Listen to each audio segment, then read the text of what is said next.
This is Michael Wojcik with your Our Town Legislative Rundown. The state of Minnesota paused briefly this week to remember the late Senator David Durenberger, known for his work in healthcare policy and also a key contributor to environmental causes. One of the things that he was known for was some of the bipartisan compromise legislation that really helped to end the issue of acid rain in the state of Minnesota.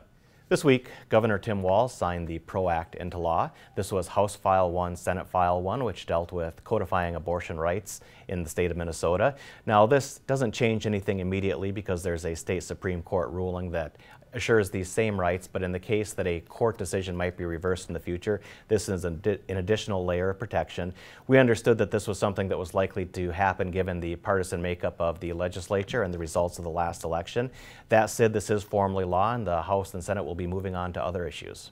Now, in addition, this also touches on some areas that are not as well known, including the right that any pregnant person has to carry that pregnancy to completion. That also is codified as a right within this law. And it does deal with some instances where there have been potential for sterilizations done in the state of Minnesota in the past. One of the key outcomes of last week was the House passing House File 7. This is the bill that would create a clean energy standard for the state of Minnesota where all of our energy would be carbon-free by 2040. Obviously, there's been a lot of discussion about this, and we in Rochester have been leaders in this very topic. At RPU, we actually passed a similar rule that will require all of our energy to come from clean sources by 2030.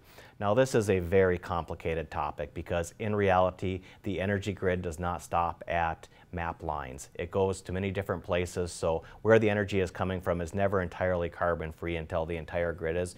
We understood this in Rochester, and we also understood the importance of reliability. So even though 100% of our energy in Rochester will come from carbon-free sources in 2030, that doesn't mean it's the case at all times, because there are certain times where other forms of energy may be serving backup. It's likely to be similar with the state of Minnesota, but legislation like this does help to move towards cleaner energy and address the serious issue of climate change. Finally, I'd like to mention House File 284. This is a bill that deals with creating a commission to recommend a new flag for the state of Minnesota.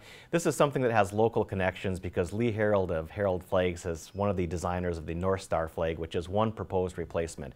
We don't know what the original creators of the Minnesota flag 150 years ago were thinking, but they weren't available for comment. But this new commission will be able to take up potential designs and recommend them to future legislators. This is Michael Wojcik with your Our Town Legislative Rundown.